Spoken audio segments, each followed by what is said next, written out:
जय हिंद, वंदे मातरम, इनकलाब जिंदाबाद। बिराडे सर जी बैठे हैं यहाँ पे, वो आपको जलगांव जिले के हमारे डिस्ट्रिक्ट के ही, और इन्होंने बहुत अच्छा काम या बहुत अच्छा क्रांतिकारी की तरह है उठाया।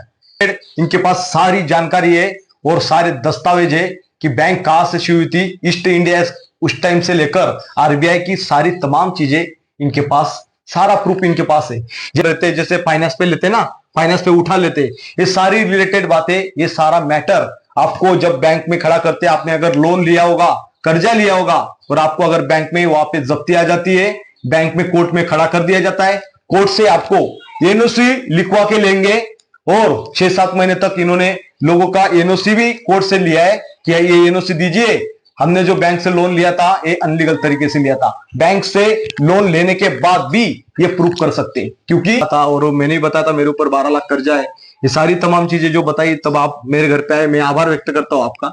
शुक्रिया सर। तो ये लोन जैसे बैंक वाले मुझे पूछेंगे कि बोला आप लोन दीजिए, आपका पैसा दीजिए, गलत अनलीगल तरीके से आपसे पैसा लेता है जी। मैं आपको सबसे पहले ये बताना चाहता हूं कि कोई भी लोन हो इंडिया का, वो इनलीगल ही होता है। वो इनलीगल इसलिए होता है क्योंकि बैंक जिस तरीके से लोन देती है, वो तरीका अगर आप जान गए तो आप समझ जाएंगे कि बैंक, फाइनेंस, पत संस्था जो भी होते हैं, क्रेडिट सोसाइटी, ये इनलीगल तरीके से लोन देते हैं। मैं एग्जांपल के लिए बहुत हल्के में समझा दूंगा। जैसे कि अगर बैंक के पास 100 रुपया है, जी सर, 100 रुपया है और लोन की एप्लीकेशन आई है 1000 रुपए की, जी बिल्कुल, तो बैंक 100 रुपया तो 100 ही रुपया दे सकती है। हाँ, लेकिन बैंक ऐसा नहीं करती। बैंक 1000 रुपए का उनको डिस्ट्रीब्यूशन कर देती है लोन, जबकि है 100 रुपया, लेकिन दे देती है 1000 रुपया। ये तो गलत है। ये कैसे होता है पता है? क्योंकि बैंक को कैश में जो उसके पास पैसा है वो देना ही नहीं है। बैंक को क्या देना है असल में? डिजिट ट्रांसफर करके देना आपके अकाउंट पे। जैसे कि आपने मांगा 50 रुपए लोन, इन्होंने मांगा 50 रुपए लोन, उन्होंने मांगा 70 रुपए, उन्होंने 100 रुपए, इन्होंने 150 रुपए, उन्होंने 200 रुपए, सबको डिजिट ट्रांसफर कर देना है। सर्वर उनके पास है डिजिट ट्रांसफर करने का, तो जिसको चाहे जितने का चाहे उतने को सर्वर में डिजिट ट्रांसफर कर देते हैं। अब फिर वो कैश कैसे होगा? कैश तो बैंक के पास 100 ही रुपए है। तो कैश करने के लिए बैंक क्या करती है? अगर आपका रिक्वायरमेंट है 50 रुपए मेरा लोन कैश कराना है, तो 50 रुपए कैश कराने के वक्त उस ब्रांच में जितना दिन भर में ट्रांजैक्शन हुआ, उससे जो कलेक्शन होता है, यानी कि हमारा ही पैसा हमको ही चिपका दिया जाता है, ये लीजिए लोन। यानी कि ना होते हुए भी वो हमको भी 50 देते, उनको भी 50। अगर किसी ने 500 का मांग लिया, 100 रुपए मेरे पास है लेकिन लोन मांग लिया 500 का, अब देना तो है, तो बैंक का स्टेटमेंट होता है कि अभी हमारे पास फंड नहीं है, हम अरेंजमेंट करते हैं और 2-3 दिन में आपको देते हैं। जी जी बिल्कुल। मतलब ये उसी वक्त प्रूव हो जाता है कि ना होते हुए वो लोन दे देते हैं। ब्रांच में फंड नहीं है, हम फंड अरेंज करते हैं और फिर आपको देते हैं। यही बात वो ये चीज साबित करती है कि बैंक के पास पैसा ना होते हुए लोन दे सकते हैं। बैंक के पास जो पैसा है वो उसने उससे ज्यादा लोन दिया है, तो ये हम पता कैसे कर सकते हैं? बहुत सिंपल है। गवर्नमेंट ने जितना पैसा छपा है, जैसे कि अभी 2016 से नोटबंदी हुआ था, 2016 में 19 लाख करोड़ रुपए इंडिया में छपा था जी। तो अगर बैंकों का लोन का पूरे इंडिया के बैंक, फाइनेंस, क्रेडिट सोसाइटी जितने भी किस्म के है, उनका अगर लोन का डाटा लिया जाए, वो कहां से मिलेगा? आरबीआई को पूछ लो भाई, किसने कितना दिया है आज तक लोन। जी बिल्कुल, इसका डाटा उनके पास, उनका ऑडिट रिपोर्ट आता है, उससे पता चल जाएगा। अगर लोन का डाटा देखा जाए तो 2016 से आज तक का लोन का डाटा ये दिखेगा कई लाखों करोड़ रुपए में दिया है, मतलब 19 लाख करोड़ से कई ज्यादा। अब मेरा सवाल ये है, अगर मेरे पास 19 रुपए है, ये मैंने किसी को 10 रुपए दिए और बाद में उसने मुझे लौटाया, तो वापस 19 ही हो जाएंगे। अगर मैंने किसी को 5 रुपए दिए, 4 रुपए दिए, 7 रुपए दिए, करके 19 दिए, और कभी भी रिटर्न आए तो 19 ही रिटर्न आएगी, क्योंकि है 19 ही। एग्जिस्ट रुपए छपाए हुए 19 ही है, इससे ज्यादा नहीं। अगर वो 19 ही है तो वो कभी भी लेन देन हुआ तो 19 में ही होगा, बिल्कुल 20 में भी नहीं होगा। पर फिर भी बैंकों का लोन अगर देखा जाए तो वो 19 लाख करोड़ से कई लाख करोड़ में हो जाता है।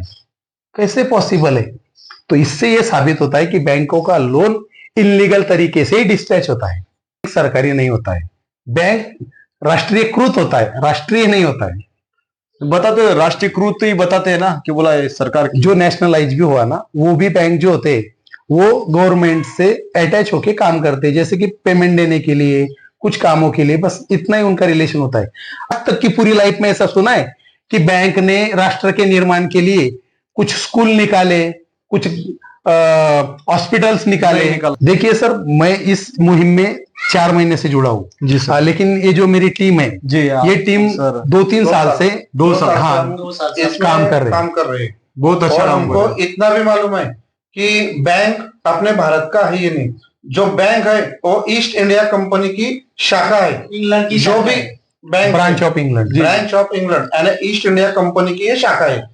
रिजर्व बैंक ऑफ इंडिया ये भी अपने इंडिया का नहीं है। क्यों नहीं है? उसकी वजह है उसका जो कारण है कि 1934 पेपर करेंसी एक्ट जो है वो 1934 का है जी सर। और अपना जो भारत स्वतंत्र हुआ ये भारत स्वतंत्र हुआ 1947 को। अब आप भारत स्वतंत्र होने के पहले रिजर्व बैंक ऑफ इंडिया जो है ये किसके अंडर में काम कर रहे हैं? 34 में। जी अगर 1934 में स्थापना हुई रिजर्व बैंक ऑफ इंडिया की तो ये किसकी है? जी हम डॉक्यूमेंट के साथ बोल रहे और विदाउट प्रूफ नहीं बोल रहे कि ईस्ट इंडिया कंपनी जो थी अपने भारत में वही रिजर्व बैंक ऑफ इंडिया का चलन निर्गमन करने का काम करती इंडिया है। ही चला रही क्या मतलब? अभी भी ईस्ट इंडिया कंपनी ही चला रही है बैंकों को इसका बैंक का रेवेन्यू जाता का है, ऑब्वियसली सारा रेवेन्यू कलेक्ट होता है आरबीआई में और आरबीआई भेजती है इंग्लैंड। तो हमारे देश को क्या क्या बेनिफिट है उसके? ये वो कुर्की के लिए, जब्ती के लिए जो भी कोई अधिकारी नियुक्त किया होता है, जी सर, आप देखिए 99.99% वो सिर्फ बैंक की बात करता है कि मुझे नियुक्त किया गया है। मैं आपको यह बताना चाहता हूं कि मैं इस आदेश से जिलाधिकारी के, कलेक्टर से या फिर आपके लैंग्वेज में सीजीएम के भी ऑर्डर होते, मुख्य न्याय दंडाधिकारी जी सर, जी कोर्ट के, तो ये जो भी कोई आदेश से आया हो तो मैं ये आदेश लेकर यहाँ पे आया हूं। मैं जब्ती के लिए XYZ प्रॉपर्टी का जो वर्णन है उसको जब्ती के लिए आया हूं, इसके लिए मुझे अधिकृत किया गया है और वो जब्ती इस बैंक के अधिकारी को, फाइनेंस के, जिसको उनको प्राधिकृत किया है उनको मैं ये प्रॉपर्टी देने वाला हूं। तो इसके लिए मैं आया हूं। आपका क्या कहना है? आपका कोई ऑब्जेक्शन होगा तो अभी बता दीजिए, वरना हम अपने प्रोसेस स्टार्ट करते। ये उसको कहना चाहिए। वो ऑब्जेक्शन की बात ही नहीं करता है, वो सिर्फ बोलता है मैं जब्ती के लिए आया, जब्ती करके जाऊंगा, खत्म।